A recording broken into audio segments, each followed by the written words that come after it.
Hey guys, it's Liam from Elevate Automotive, and today we're going to be going through the GWM Cannon Alpha plug-in hybrid.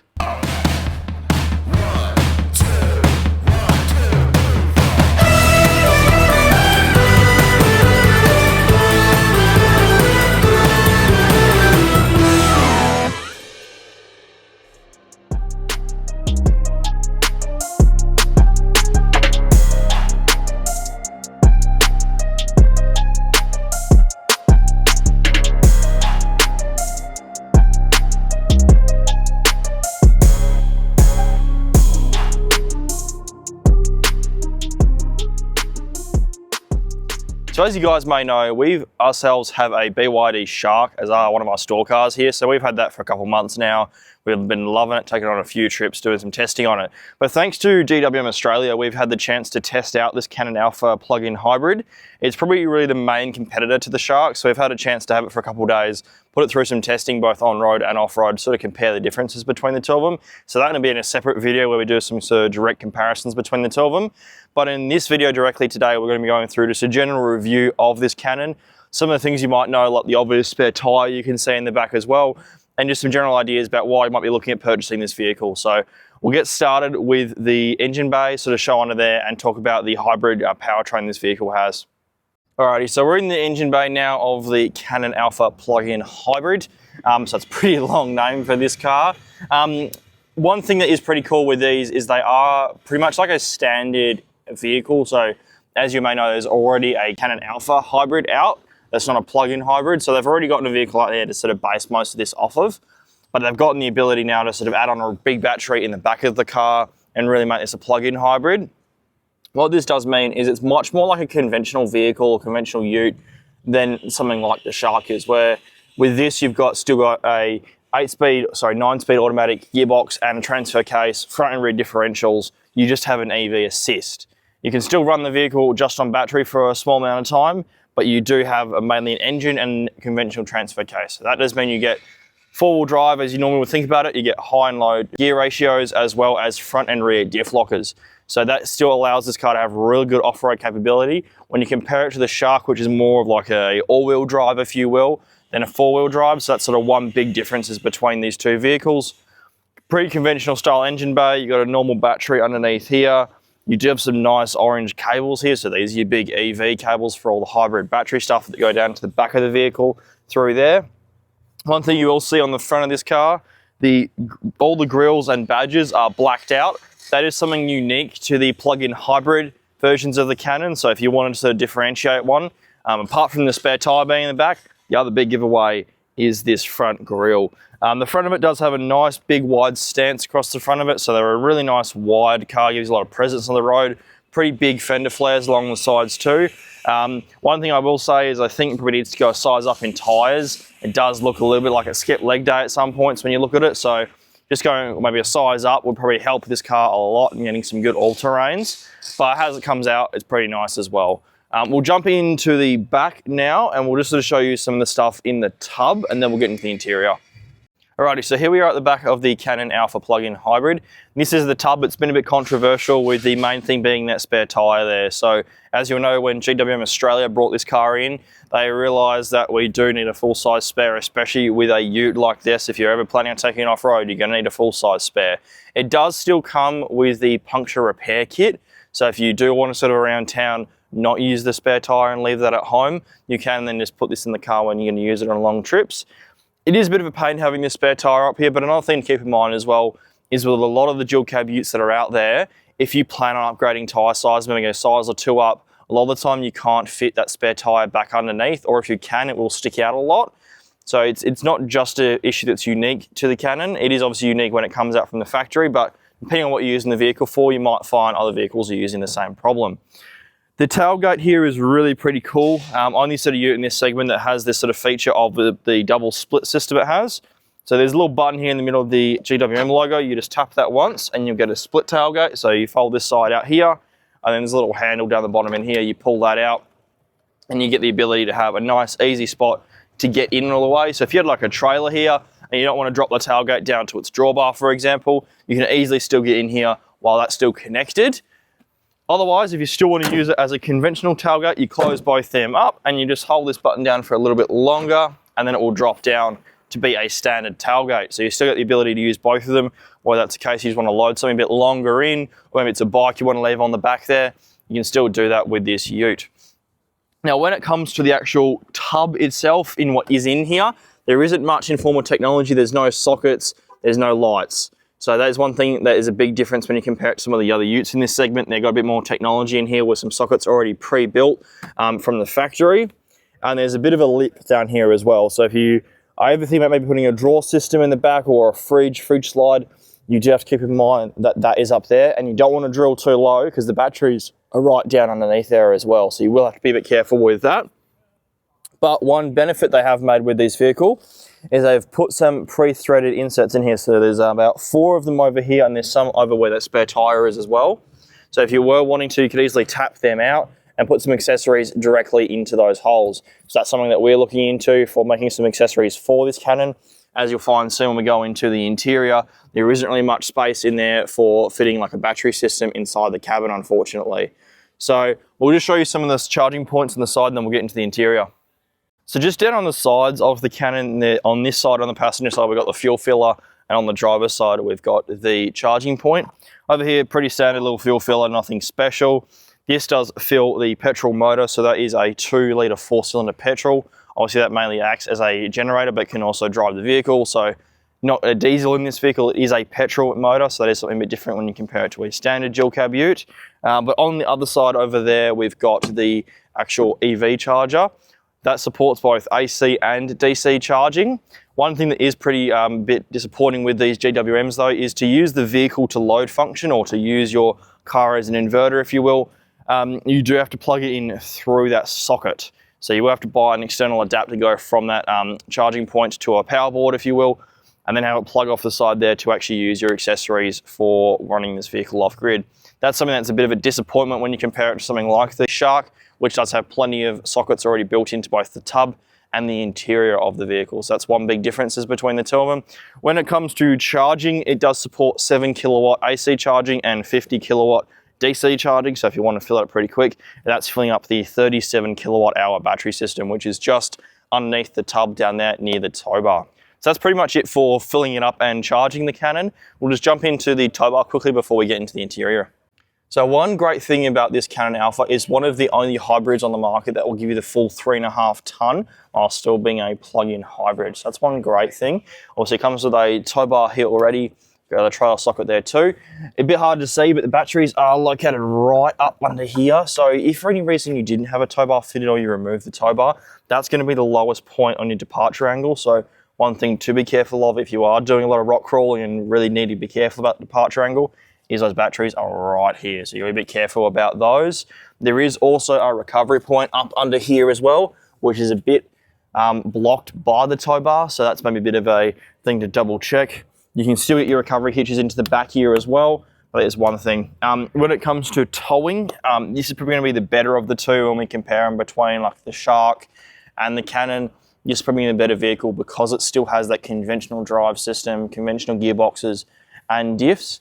Being also, it is a live axle in the back, whereas the Shark and a few other competitors have a independent rear suspension. So this will handle the weight a bit better. Still has coil springs, so will still be pretty nice when you compare it to a conventional ute with leaf springs, but is a live axle, so it's a bit better for actually handling the weight in that comparison there. So we'll jump into the interior now and sort of show you some of the benefits of this Cannon in terms of luxury features internally. Alrighty, so jumping into the interior of the Cannon Alpha plug-in hybrid, this is a pretty nice spot to sit in. I've had a few people say it's a bit Mercedes-esque, so I'm not really sure how much I believe that, but you can sort of see it with some of the wood grain, the analog clock down there. That does really make this sort of place a nice bit to sit. Your roof's got a really nice sort of velour on the top there as well. You've got a full sunroof, so a sunroof that goes from the front to the back here, which is something that a lot of other utes in this segment don't have.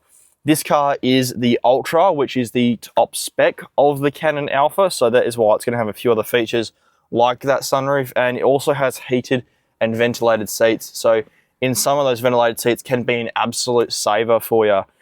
One thing you've got when I turn the car on, you get a mode control button down here. So this is going to be control of your modes for the vehicle. So you've got Eco, Normal, Sport, and then 4 High. So this car is normally in all-wheel drive when it comes to daily conditions. So it'll be sending power to both front and rear axles depending on what the needs are. But when you want to go off-road, you set it over here to 4 High, log set center differential, and that then allows you to use the front and rear locking differentials, which are also down here on the button. You do also have 4 Low, and that is a conventional 4 Low system, so you can still press that. You'll hear the transfer case click over into 4 Low, and you will have manual gears for each of one of those sort of selections, which is really good to see. The steering wheel here is pretty nice. It's a leather wrap steering wheel. It's a bit thin. I like my steering wheels to be a bit thin, not fully super thick. The Shark does have probably once maybe double the thickness. This is a bit different in turn there. You've got 2 large screens. So you've got one multimedia screen here and then one over here, which does most of your driving systems. You still have manual aircon controls down here. So that's something I pretty like to have, is physical buttons for air conditioning. It's pretty easy to sort of change stuff around. It is also controlled via the screen. But a lot of the times with this system, it's pretty nice where when you press a button on the physical stuff down here, it'll come up to the menu on the screen if you want to do more advanced sort of things with it as well. So let's chuck the ignition on and we'll go through a bit of the entertainment system stuff. Alrighty, so now we're actually in the interior and I've got the car switched on. You'll see the screens are pretty nice. On the main screen over here in front of the drivers, on the right here, you've got a few different screens you can switch between. So I tell you just your normal sort of items you want to know while you're driving through. The pretty cool one over here is this one here, where we've got, shows you your battery system in a rough graph, as well as when you have the actual vehicle going, show you what the engine is doing, as well as where power is going, if that's going back into the battery, coming out of the battery, or if it's coming from the engine, etc, etc. You got a little EV button down here, so not button, logo. That will happen when the car is just relying on the EV system, so the engine is not on. It's a nice, easy way to give it away. There's a few little nickels we've seen with these so far. One thing I found is that the speedo meter that it has down here, telling your speed limit, that only seems to have a minimum of 60 kilometers an hour. So if you're going through anywhere that's 50, which is all your neighborhood areas, they will always show 60. It hasn't actually gone down to sort of showing that. So it can catch some people out sometimes. You just got to be a bit careful with that and not trust it all the time, but that will probably be fixed into future updates. The other things we have seen it comes to when we get the adaptive cruise control and some of the lane keep assist features this vehicle has. It does come with all of them built in already, but there is still some things that need to be fixed up, I would say. With the adaptive cruise, we found that it's really a bit conservative with how far it stays away from the car in front of you. So we found that's probably maybe like 10 car lengths, and maybe you want to say like 4 or 5 car lengths ahead of the car. And that is sort of regardless of speed. And is also, that's the minimum setting. So you can set it up higher if you want to, but it really does sort of mean that around town, if you want to use the adaptive cruise, it's not really that useful because cars keep on jumping in front of you and you sort of lose your space. The other thing which probably needs to be fixed up as well is the lane keep assist sliding. Normally you'll sort of see when you turn your indicator on, it will turn itself off for that side. But we found a lot of times if you're trying to get over into a turning lane or just get over to that lane, it'll turn that lane keep assist on and sort of nudge you back against it and sort of fight with you for a bit before sort of letting you go over. So that's really something else that needs to be checked up a bit on some of the future updates. That's pretty much most of it in terms of this screen and the steering wheel here. You do have some paddles here. So as you said, is a conventional gearbox. You can put it into a manual mode down on the shifter or via the paddles. So that's pretty nice if you're going to do the off-road. You just want to be careful about what gear you're in. When it comes to the screen, it's a pretty nice big screen over here. You got a few sort of versions of settings. It does have both wireless CarPlay and Android Auto. With the Ultras, you do get a wireless charger down here for your phone. And there is also a USB and USB-C port down here underneath near your legs, which they do have a little point through here to run your cable up. So if you did actually want to plug in the car and have a bit faster charging, or just don't want to use the wireless charging, you can do that too. You've got a whole bunch of settings in here. You got Bluetooth, Bluetooth for Android Auto and CarPlay, as well as you have digital radio and all those sort of things you'd normally think of in most of these cars. You've got both in the Ultra, you get massaging seats for both the driver and passengers. So that's just controlled through here. You do also get electric seats that have a memory system. So one thing that's pretty nice is that when you turn the car off, the seats will actually recline all the way back and sort of let you in and out. Then when you turn it back in, it'll go back to where you had it set to. So it's a bit easier to get in and out of. You can turn that off down here. It's just that driver's seat welcome setting. It's pretty easy to change yourself, and you can set each of the positions for how you want it in the future. In the second row as well, it is electrically adjusted. I'll get into that a bit later in the system as well. One other thing I didn't mention is there is a heads-up display through here. So that just sort of shows you general warnings of speed, what your cruise control is set at, and the speed limit. Obviously, keep in mind, as I said, the speed limit before is going to be a minimum of 60, so do keep that in mind. One other thing I forgot to mention with the cruise control is it only has a sort of increment adjustment of 5 kilometers at a time. So you can set it every time you set it, you can set it like 63 k's an hour, let's say. But if you wanted to adjust that, it's going to go either up to 65 or down to 60. You can't set it in 1 kilometer increments. Another thing is it doesn't have a resume function, which is probably a little bit of a first world problem, but can be a bit annoying if you're trying to overtake a truck on an open road and you maybe want to resume back to 110. You can't just hit a resume button on this car. You do have to get to 110 and then reset it again. So not exactly a massive problem, but it is something that can be a little bit of a problem sometimes. That's pretty much most of it in terms of the stuff in our actual screen. There is some nice LED ambient strips down through here, so you might be able to see them through there. And there is also a sort of fascia of the front of the Cannon Alpha just in front of the glove box over there. So that does allow for some nice lighting in here. It does sync too. If you have some music playing, it does sync to that, so it's pretty nice to see. You do have a driver's monitor up over here as well, so that's something that most of these sort of Chinese vehicles we're seeing coming through have got sort of driver monitors to make sure you're not getting too sleepy or anything like that. So it's quite a little thing to have under there. And it's a pretty nice sound system they've got in here as well, so there's probably no issues really need to upgrade that. We'll get into the back of the car as well and jump into sort of some of the stuff with the rear seats and what we've seen so far. Alrighty, so one thing that is pretty unique to the Cannon I thought I'd show you before we actually jump into the back. These rear doors are pretty nice. When you open them up, they actually do have a nice little sort of curve to them, sort of finish around the body line, so you don't see a visible door seal along the back. One other thing they've done, which that hides, is put this little cubby in here. So that's a little slide up just in there. This is on both the passenger and driver's side, so you can allow it on both sides to sort of see. You just got some Velcro strips in there, so if you want to hide maybe a torch, maybe a little spanner or something like that in there, or even just something as simple as just a tube of bug spray or something like that. You can easily hide that away in a locked compartment, because when you close this door, that is sealed up too. So it's pretty nice to have that feature in the Cannon. Alrighty, so just before we jump in, I thought to show you some of the more accessory sided features that we'll see with these vehicles. With these, the back seats don't fold up. You can't really access that space underneath. So as you may know, most dual cabs in the market will have pockets underneath these rear seats to put something like your tools in, or just use as a general cubby hole. This doesn't have it. It does have something a bit nice though, is to have these little drawers. They're not the biggest, they're pretty small, and they can only handle 1 kilo worth of stuff, but it is something pretty nice to have, pretty small, and does make up for that a little bit. You can fold down these seats. So I'll fold that one down there. There isn't really much space in the back though. You do have a cubby on the back in here for some stuff. This has got some tools in it as well, but not anything really massive. So in here, you've got a lot of stuff for the subwoofer and the hybrid componentry. So there isn't really much chance for us to look at a battery system in the back here. So they've really taken up a lot of that real estate in most of this stuff they've added on, which is kind of one of the downsides of getting one of these more complex vehicles. They've got to try and find the space to put all these components. And that's often one of the things that we think of for a battery system, but they'll think of for hybrid componentry too. So that's sort of one of the downsides. But now we'll jump into the back and sort of show you through some of the features it does have. Alrighty, so now we're just in the back seats of the Cannon. It's a pretty nice little spot to have. So if you have plenty of kids and you want to probably treat them a bit, this is a really nice system in the back here.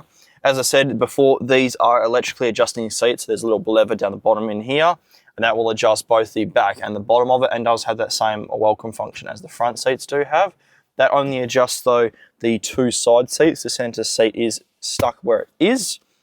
When it comes to the center armrest in here that folds down, it is pretty nice. You've got a wireless phone charger in here that is unique to the Ultra models. You've got a bit of a storage cubby in there for some small stuff. And lastly, you do have a nice cup holder that can be hidden away. So you've got 2 nicely sized cup holders there. And you just put the back away and fold that back up. Down under here on the center console, we do have 2 aircon vents to adjust the 2 sides.